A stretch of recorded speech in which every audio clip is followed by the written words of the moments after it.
പൊളിറ്റിക്സിലേക്ക് എത്തിയല്ല. മന്ത്രിസഭാ രൂപീകരണത്തിനായി സഖ്യകക്ഷികളുമായി ചർച്ച നടത്താൻ ബി.ജെ.പി. വകുപ്പുകൾ സംബന്ധിച്ച കാര്യങ്ങളാണ് ചർച്ച ചെയ്യുക. സർക്കാർ രൂപീകരണത്തിന് അവകാശവാദം ഉന്നയിച്ച് നരേന്ദ്രമോദി നാളെ രാഷ്ട്രപതിയെ കാണും. ബി.ജെ.പി. എംപിമാരുടെ യോഗവും ഇന്ന് ഡൽഹിയിൽ ചേരുന്നുണ്ട്.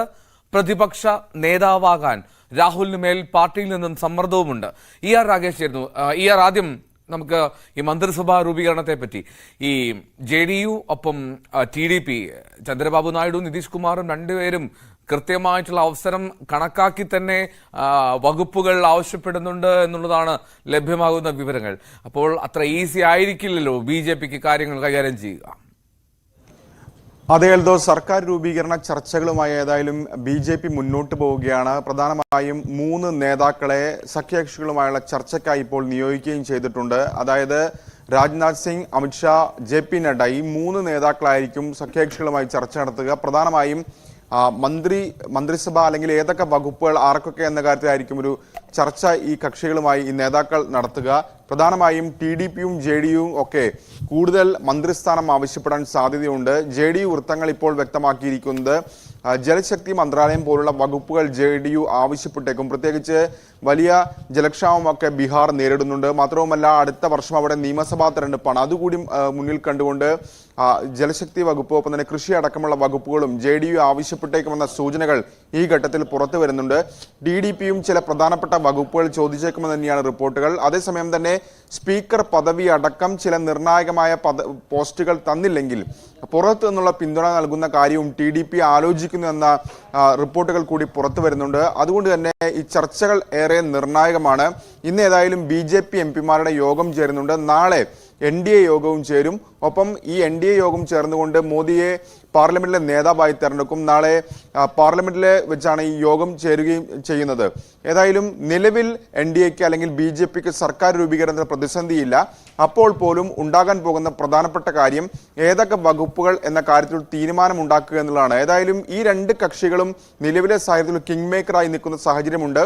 അപ്പോൾ അവർക്ക് പ്രധാനപ്പെട്ട വകുപ്പുകൾ നൽകേണ്ടി വരും. അവർ മുന്നോട്ട് വയ്ക്കുന്ന ആവശ്യങ്ങളിൽ ഒരു പരിധിവരെ അംഗീകരിക്കാൻ BJP നേതൃത്വം തയ്യാറാകേണ്ടി വരും. അതാണ് നിലവിലെ സാഹചര്യം. ഏതായാലും ചർച്ചകൾ നടക്കും. സ്വാഭാവികമായും നേരത്തെ പറഞ്ഞതുപോലെ തന്നെ വലിയ പ്രധാനപ്പെട്ട വകുപ്പുകൾ അവർ ചോദിക്കാനും സാധ്യതയുണ്ട്. കാരണം കഴിഞ്ഞ 2 സർക്കാരുകൾ എടുക്കുകയാണെങ്കിൽ പ്രധാനപ്പെട്ട വകുപ്പുകളൊക്കെ തന്നെ ഈ BJP തന്നെ പങ്കിടുന്ന രീതിയാണ് കണ്ടുപോകുന്നത്. അതായത് അതുമാത്രവുമല്ല, നിതീഷ് കുമാറിന്റെ കാര്യമെടുക്കുകയാണെങ്കിൽ കഴിഞ്ഞ തവണത്തേക്കാൾ കുറവ് സീറ്റാണ് ഇത്തവണ നിതീഷ് കുമാറിനുള്ളത്.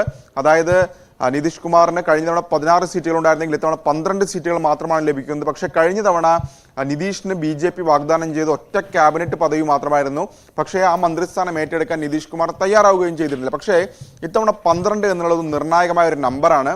അതുകൊണ്ട് തന്നെ നിതീഷ് കുമാർ ഉന്നയിക്കുന്ന അല്ലെങ്കിൽ ആവശ്യപ്പെടുന്ന ചില വകുപ്പുകളെങ്കിലും നൽകാൻ BJP തയ്യാറാകേണ്ടി വരും. സമാനമായ സാഹചര്യം TDPയുടെ കാര്യത്തിലുമുണ്ട്. BJP കഴിഞ്ഞാൽ നിലവിൽ NDAയിലെ ഏറ്റവും വലിയ കക്ഷി TDPയാണ്. TDPക്കും അപ്പോൾ സ്വാഭാവികമായും അവർ ആവശ്യപ്പെടുന്ന സ്പീക്കർ പദവി പോലുള്ള കാര്യങ്ങൾ നൽകേണ്ടി വരും. അല്ലെങ്കിൽ സ്പീക്കർ പദവി നൽകിയില്ലെങ്കിൽ ചില പ്രധാനപ്പെട്ട ക്യാബിനറ്റ് വകുപ്പുകൾ നൽകേണ്ടി വരും BJPക്ക്. രാകേഷ്, ഇപ്പം ക്ഷമിക്കണം രാകേഷ്, ഇപ്പോൾ ഏക്നാഥ് ഷിൻഡെ വിഭാഗം ശിവസേനയിൽ, പിന്നെ ചിരാഗ് പസ്വാൻ ഉണ്ട് 6 സീറ്റുകൾ. അപ്പോൾ ഇവർക്കും നിർണായകമായിട്ടുള്ള സ്വാധീനം ചെലുത്താൻ കഴിയും, സമ്മർദ്ദം ചെലുത്താൻ കഴിയുന്ന ഒരു സാഹചര്യമുണ്ട്. ഇപ്പോൾ നേരത്തെ രാകേഷ് സൂചിപ്പിച്ചതുപോലെ നിതീഷ് കുമാർ NDA കൺവീനർ സ്ഥാനം ഉൾപ്പെടെ ആഗ്രഹിക്കുന്നു എന്നുള്ളതാണ് മറ്റൊരു റിപ്പോർട്ട്. ഇതുവരെയും നരേന്ദ്രമോദി അധികാരത്തിലെത്തിയിട്ട് സഖ്യകക്ഷികളെ ഇത്രമാത്രം കരുതേണ്ട ഒരു സാഹചര്യം ഉണ്ടായിട്ടില്ല എന്നുള്ള കാര്യത്തിൽ സംശയമില്ല. അപ്പോൾ ഈ പ്രധാനപ്പെട്ട വകുപ്പുകളുണ്ടല്ലോ, ഈ പ്രധാനപ്പെട്ട വകുപ്പുകൾ അത് BJP തന്നെ കൈകാര്യം ചെയ്യുക എന്നുള്ള കടുകട്ടി തീരുമാനത്തിലേക്കൊക്കെ പോവുകയും ബുദ്ധിമുട്ടായിരിക്കും. അപ്പോൾ എന്തായിരിക്കും പോകുമ്പോൾ ഈ എല്ലാ സഖ്യകക്ഷികൾക്കും നിർണായകമായിട്ടുള്ള സ്ഥാനം അർഹിക്കുന്ന ഒരു പ്രാധാന്യത്തോടുകൂടി നൽകാനുള്ള ശ്രമമാണോ NDAയുടേത്? തീർച്ചയായും എല്ലാ കക്ഷികളെയും ഒരുപോലെ മുന്നോട്ട് കൊണ്ടുപോകേണ്ട അല്ലെങ്കിൽ ഒരുപോലെ പരിഗണിക്കേണ്ട സാഹചര്യം ഇപ്പോൾ BJPക്ക് വന്നു ചേർന്നിരിക്കുന്നു. അതായത് നിതീഷ് കുമാറിന്റെയും TDPയുടെയും കാര്യം പറഞ്ഞതുപോലെ തന്നെയാണ് രാംവിലാസ് പാസ്വാന്റെ മകൻ ചിരാഗ് പാസ്വാൻ നയിക്കുന്ന LJPയുടെ കാര്യവും. അതായത് LJPക്ക് 5 മന്ത്രിമാരുണ്ട്. നിലവിലെ അംഗബലം അനുസരിച്ച് 5 എന്നുള്ളത് ഒരു നിർണായകമായ സംഖ്യയാണ്. സ്വാഭാവികമായും അവരെയും കാര്യമായി പരിഗണിക്കേണ്ടി വരും. കഴിഞ്ഞ 2 സർക്കാരുകളിലും നിർണായക പദവി ആ വകുപ്പിനുണ്ടായിരുന്നു. ഭക്ഷ്യവകുപ്പ് LJPക്കായിരുന്നു നൽകിയിരുന്നത്. രാംവിലാസ് പാസ്വാൻ ഭക്ഷ്യമന്ത്രിയായിരുന്നു 1ാം മന്ത്രിസഭയിൽ. 2ാം മന്ത്രിസഭയിലും പശുപതി പരസനും സമാനമായ പദവി BJP നൽകുകയും ചെയ്തിരുന്നു. അപ്പോൾ അത്തരം പ്രധാനപ്പെട്ട വകുപ്പുകൾ LJPക്ക് ഏതായാലും നൽകേണ്ടി വരും ഇത്തവണയും. ഒപ്പം മഹാരാഷ്ട്രയെ സംബന്ധിച്ച് ഏക്നാഥ് ഷിൻഡെ കൂടുതൽ കരുത്തനാകുന്നതാണ് പ്രധാനപ്പെട്ട കാര്യം. കാരണം ശിവസേന തമ്മിലുള്ള പോരാട്ടത്തിൽ അല്ലെങ്കിൽ ഉദ്ധവ് താക്കറെ വിഭാഗത്തിന് കൂടുതൽ സീറ്റ് കിട്ടിയെന്നുള്ളത് യാഥാർത്ഥ്യമാണ്. അപ്പോൾ പോലും 8 സീറ്റുകളുമായി ഷിൻഡെ വിഭാഗത്തിന് അവിടെ കരുത്ത് കാട്ടാൻ സാധിച്ചു, വിജയിക്കാൻ സാധിച്ചു. അത് ഈ നിലവിലെ സാഹചര്യത്തിൽ 8ഉം നിർണായകമായ സംഖ്യയാണ്. പ്രത്യേകിച്ച് മഹാരാഷ്ട്രയിൽ നിയമസഭാ തെരഞ്ഞെടുപ്പ് വരാനിരിക്കുന്നു. നിലവിലെ സാഹചര്യത്തിൽ BJP പ്രതിരോധത്തിലാണ്. കാരണം അവർക്ക് വലിയ തിരിച്ചടി ഉണ്ടായ സംസ്ഥാനം കൂടിയാണ് മഹാരാഷ്ട്ര. ആ ഒരു ഘട്ടത്തിൽ ഷിൻഡെ വിഭാഗത്തിനും കാര്യമായ പരിഗണന ഏതായാലും മന്ത്രിസഭയിൽ നൽകേണ്ടി വരും. ഓക്കെ, ഇനി നമുക്ക് ഇന്ത്യ സഖ്യത്തിലേക്ക് എത്തിക്കഴിഞ്ഞാൽ രാകേഷ്, ഇന്ത്യ സഖ്യത്തിൽ അവിടെ ആദ്യം ലോക്സഭയിൽ പ്രതിപക്ഷ നേതാവ് ആരായിരിക്കും എന്നുള്ള കാര്യം അത് കോൺഗ്രസ് തീരുമാനിക്കേണ്ടതുണ്ട്. രാഹുൽ ഗാന്ധിക്ക് മേൽ സമ്മർദ്ദമുണ്ടാകുന്നു. പക്ഷെ അതിനിടയിൽ മറ്റ് പല നേതാക്കൾ KC വേണുഗോപാലിന്റെ പേരുൾപ്പെടെ അതിൽ ഉന്നയിക്കപ്പെടുന്നുണ്ട് പ്രതിപക്ഷ നേതൃസ്ഥാനത്തേക്ക് എത്തുമെന്നുള്ള കാര്യത്തിൽ.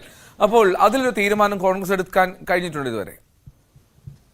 ഏതായാലും അത്തരമൊരു സമ്മർദ്ദം രാഹുൽ ഗാന്ധിക്ക് മേൽ ശക്തമാകുന്നുണ്ട്. കാരണം 1ാം മോദി സർക്കാരിന്റെ കാലത്തും 2ാം മോദി സർക്കാരിന്റെ കാലത്തും ഒരു പ്രതിപക്ഷ നേതാവ് എന്ന് പറയാൻ ലോക്സഭയിൽ ഉണ്ടായിരുന്നില്ല. കാരണം അതിനുള്ള അംഗബലം ഒരു പാർട്ടിക്കും ഉണ്ടായിരുന്നില്ല. പ്രത്യേകിച്ച് ഏറ്റവും വലിയ പ്രതിപക്ഷ നിരയിലെ ഏറ്റവും പ്രധാനപ്പെട്ട അല്ലെങ്കിൽ ഏറ്റവും കൂടുതൽ സീറ്റുകൾ ഉണ്ടായിരുന്ന പാർട്ടിയായ കോൺഗ്രസ് ഉണ്ടായിരുന്നില്ല. പക്ഷേ ഇന്ന് അതല്ല സാഹചര്യം. 99 സീറ്റ് കോൺഗ്രസിനുണ്ട്. ഔദ്യോഗികമായ പ്രതിപക്ഷ നേതൃസ്ഥാനം കോൺഗ്രസിന് ലഭിക്കുകയും ചെയ്യും. ഈ ഒരു സാഹചര്യത്തിലാണ് രാഹുൽ ഗാന്ധി പ്രതിപക്ഷ നേതൃസ്ഥാനം ഏറ്റെടുക്കണമെന്നൊരു ആവശ്യം പാർട്ടിക്കകത്ത് ശക്തമാവുകയും ചെയ്യുന്നത്. അങ്ങനെ പ്രവർത്തക സമിതി യോഗം ഉടൻ ചേരാനുള്ള സാധ്യതയുണ്ട്. സ്വാഭാവികമായും പ്രവർത്തക സമിതിയും രാഹുലിന്റെ പേര് നിർദ്ദേശിക്കുക തന്നെ ചെയ്യും. പക്ഷേ രാഹുൽ ഏറ്റെടുക്കാൻ തയ്യാറായില്ലെങ്കിൽ മറ്റു പേരുകളിലേക്ക് കൂടി കോൺഗ്രസ് ആലോചിക്കുന്നുണ്ട്. അങ്ങനെ വരുമ്പോൾ KC വേണുഗോപാലിന് അങ്ങനെ പ്രതിപക്ഷ നേതാവാനുള്ള സാധ്യത നിലവിലുണ്ട്. കഴിഞ്ഞ തവണ 2019 മുതൽ 2024 വരെ സഭാകക്ഷി നേതാവായിരുന്നത്, കോൺഗ്രസിന്റെ സഭാകക്ഷി നേതാവായിരുന്നത് ബംഗാളിൽ നിന്നുള്ള അധീർ രഞ്ജൻ ചൗധരിയാണ്. പക്ഷേ അധീർ രഞ്ജൻ ഇത്തവണ പരാജയപ്പെട്ടു. വലിയ പാരമ്പര്യം അല്ലെങ്കിൽ ദീർഘനാൾ അദ്ദേഹം പാർലമെന്റിൽ ഉണ്ടായിരുന്ന വ്യക്തിയാണ്. പക്ഷേ ഇത്തവണ അദ്ദേഹം പരാജയപ്പെടുകയാണ് ചെയ്തത്. ഈ ഒരു സാഹചര്യത്തിൽ KC വേണുഗോപാൽ അടക്കമുള്ള പേരുകൾ പരിഗണനയ്ക്ക് വരാം. ഒപ്പം ചണ്ഡീഗഡിൽ നിന്ന് മനീഷ് തിവാരി വിജയിച്ചിട്ടുണ്ട്. നേരത്തെ ഉപനേതാവാക്കിയായി പ്രവർത്തിച്ചിട്ടുള്ള വ്യക്തിയാണ് അദ്ദേഹം. മനീഷ് തിവാരിയും അങ്ങനെയെങ്കിൽ പരിഗണിക്കപ്പെട്ടേക്കാം. ഏതായാലും പ്രവർത്തക സമിതി ചേർന്ന ശേഷമായിരിക്കും ഇക്കാര്യത്തിൽ ഒരു അന്തിമ തീരുമാനം കോൺഗ്രസ് നേതൃത്വം കൈക്കൊള്ളുക. ശരി, എന്താണെങ്കിലും കൃത്യമായിട്ടുള്ള ചർച്ചകൾ, വലിയ ചർച്ചകളാണ് ഡൽഹിയിൽ നടക്കുന്നത്. അത് 2 പക്ഷത്തും NDAയിൽ തലവേദനയായി അത് വകുപ്പുകളുടെ വിഭജനമാണ് എന്നുള്ളതാണ് പ്രധാനം. പ്രതിപക്ഷത്തിരിക്കാൻ ഉള്ള ഇന്ത്യ മുന്നണിയുടെ തീരുമാനം, ആ സഖ്യത്തിന്റെ തീരുമാനത്തിൽ ആരായിരിക്കും പ്രതിപക്ഷ നേതാവ് എന്നുള്ളതൊക്കെ ചോദ്യചിഹ്നമായി തന്നെ നിലനിൽക്കുന്നു. എന്നാണ് രാഹുൽ ഗാന്ധിക്ക് മേൽ സമ്മർദ്ദമുണ്ട് എന്നുള്ളതാണ് ER രാഗേഷ് റിപ്പോർട്ട് ചെയ്യുന്നത്.